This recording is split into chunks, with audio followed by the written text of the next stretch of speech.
Okay, magandang hapon po sa inyong lahat. Ito po si Dr. Jeff Ho. Nandito po tayo sa clinic at ipatuloy po natin yung ating live consultation. Ayan, nagpaalam na ko sa kanyang mother. Ay pumayag naman si mother na isama ko siya, isali ko siya sa video recording natin ngayon. Ilang taon na po siya? 9. Okay. Asa mo nagpuyo? Saan kayo nakatira? Sa Santa Cruz, Santa Cruz. Okay. Davao. Yung sinabi mo kanina, ano yun? Sinabihan kayo bakit? Malayo. Mas malayo bang Digos? Mas malayo ang Davao. Mas malayo palang Davao kaysa ang Digos. I see. Dire mo ginaana do. Dire na daw siya naanad. So, nasanay na po siya Nasanay na. dito. Kasi sa Digos, walang cute na doktor. Sa Davao, meron cute. Mukhang ako lang ang cute. Hindi, joke lang ha. Okay. Ilan pong anak ninyo? 2? Oh my God. Panganay po ito. Youngest do. Youngest, bunso. Ilan taon na po siya? 9. Ha? 9. 9 years old. Bunso. Ang eldest, 16 na po. 16 na. Ang layo ang agwat na. Nasaan ang papa nila? Matay na. Namatay na. Last 2023. 2023 years ago. So, mga 25 pa siya noon. Or 30 na. 30 na. 35. 35? Ilan taon po kayo? 40. 35. So, Head ko 1 year still. 1 year. Bakit? Anong nangyari sa Check kanya? up today last doctor. Anong nangyari sa kanya? Kidney failure man to. Kidney failure na. Before siya na ako nakaka-check up. Na-dialysis pa siya, hindi na. Kaya ano na yung heart. Heart. Sige. Pangalan niya? Gaben. So, anong problema niya? Sige, balik-balik ang kalintura. Sige, balik-balik ang lagnat or Tapos, kalintura. Oo, tapos. Ilan araw na po yung lagnat niya? Pangatlo ngayon. Pangatlo. Tapos, parang may ubo siya. Ayan. Ganyan dok niya. Matingala mi dok na tagagabi siya. Init kaayo. Pagbuntag, magdula lang man siya. Siyempre, lahat ng infection po, Gabi ano. sa umpisa ha, sa unang linggo ng infection, sa first 7 days of the infection, whether pneumonia, no, o UTI, okay, typhoid, okay, kadalasan mga infection sa unang linggo sa gabi lang po maglagnat. Lalo yung alas 6 ng gabi, diyan na mag-umpisa. Giginawin na sila or manginginig na sila. Okay? Katulad ng sinabi ko dati, pag giginawin, sa Bisaya, tugnaw, sa English, chilliness, usually, ang susunod na lagnat ay aabot lang po ng 38.5 degrees centigrade. Pero pag ang lagnat po ay nag-umpisa sa nanginginig, or sa Bisaya, takig, or sa English, chills, kadalasan, mas matindi na yan. Mas marami na pong mikrobyo sa dugo ng pasyente dahil mas malala na yung infeksyon. At kadalasan, abot ng 39 or 40 or 41 yung lagnat niya. Kaya huwag niyo hintayin na maglagnat ang pasyente bago magpa-check up. Kasi pag may lagnat na, ang ibig sabihin yan, nakarating na po sa dugo yung mikrobyo. So, ang tanong natin na nag-check po kayo ng temperature niya? Hindi. Pero ano sa kanya? Giniginaw lang siya or nanginginig siya? Tuwing gabi lang dok. Giniginaw lang? Diligot ka ng takig, dili. Tugnaw ng tugnaw. Ayun. So, medyo hindi pa malala. 38.5 lang kadalasan yung lagnat. Okay? So, pero delikado na rin pag may lagnat na. Kaya sa ubo pa lang, sa umpisa pa lang, magpa-check up na kaagad kayo. Kasi pag may lagnat na, ayan, nagsa-circulate na po yung mikrobyo sa dugo niya at mabilis magdami ang mikrobyo. Kasi ang dugo po ay sustansya po sa mikrobyo. Gamitin ng mikrobyo yung dugo ng pasyente. Kaya mas mabilis silang dumami. Okay? At mag-multiply sila, multiply. Every 15 minutes, 15 minutos, ang isa maging 2, ang 2 maging 4, ang 4 maging 8, Syempre, ilan 15 minuto sa isang araw, di ba? So, isa nga yung mikrobyo, bukas milyones na. Kaya mag-ingat po tayo. So, anyway, yung ubo niya, 3 araw na rin. Ha? Dati, kasi ganito rin na siya, inanay, ubo. Ubo. Pero, napansin ba ninyo, lumalala yung ubo niya? Hindi naman daw. Hindi naman po. Ganyan. May sipon po siya. Wala. Walang sipon so far. Ay, ha? meron din. Meron. Okay. Hindi siya nagtatae. Hindi. LPM. How about pag mag-ihi siya, hindi siya magreklamo na Sakit eh. masakit? Dili ba sakit? Mag-ihi.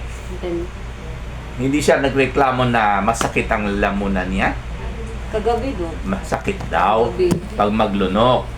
Hindi din. Kaya ano lang. Okay, susuka wala, lang siya. wala po siyang bigsa sa katawan. Sakit inigtulon. Masakit daw pag malunok. Silipin ko nga. Say labas ang dila. Say okay, so far okay naman, hindi naman mapula, no?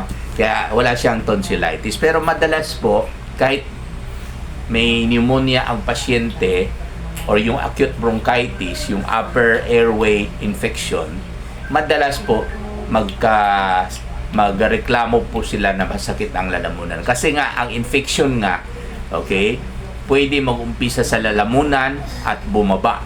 Kaya pag sa lalamunan rin mag-umpisa yung infection, syempre, mamamaga po yung lalamunan at magreklamo po ng sore throat or masakit paglunok yung pasyente. Sa awa ng Diyos, nagrereklamo naman po siya. Pero madalas po tayo nakikita sa pasyente na magreklamo sila ng sore throat pero pag silip sa lalamunan, well, hindi naman po namamaga, no? Pero siguro, most likely, ang inflammation or ang swelling, hindi pa talaga matindi to the point na hindi pa namumula yung lalamunan. Kaya pag check up ko po ngayon sa kanyang lalamunan, okay naman po. Therefore, yung lagnat niya, hindi po dahil sa tonsillitis, although nagrereklamo po siya ng sore throat. Anyway, sa kwento pa lang, alam naman natin na mukhang meron siyang bacterial infection. Kasi may lagnat na po siya. At saka, yung ubo po niya, pabalik-balik na po daw. As a matter of fact, nauna yung ubo, then ito lang, nakalipas ng 3 araw, nag-umpisa na po yung lagnat niya. Meaning, okay, dumadami yung mikrobyo niya sa unang ilan araw ng ubo niya. Napabayaan. Kasi nga, syempre, mga nanay, pag wala pang lagnat, okay lang, baka mawala yan. No? Pero pag may lagnat, ano ito? Medyo natatakot na.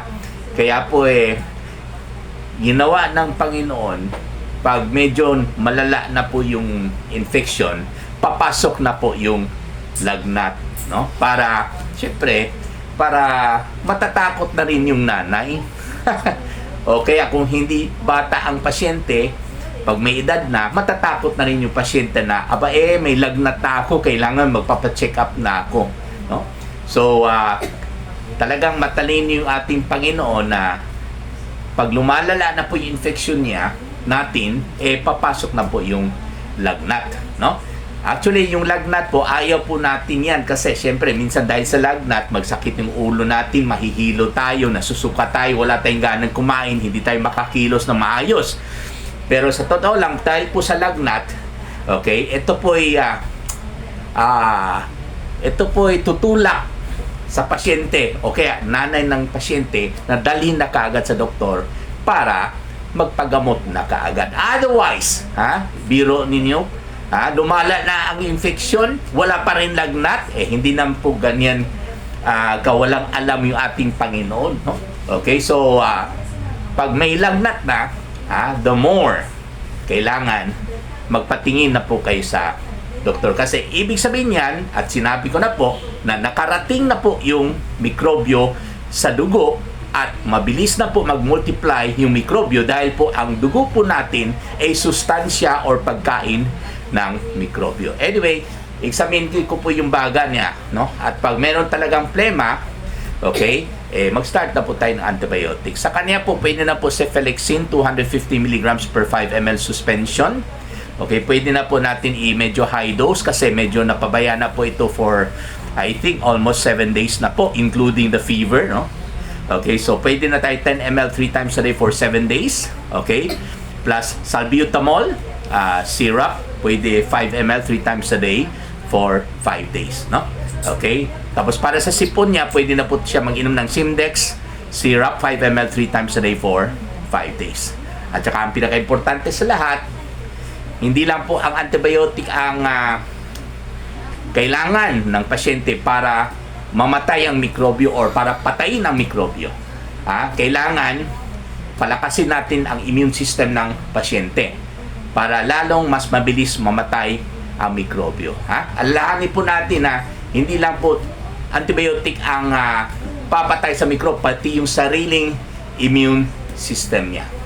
Okay? Kasi po, walang effect yung antibiotic pag ang anak natin ay hindi pa rin matutulong ng maaga at malikot pa rin at palagi napapagod pa rin.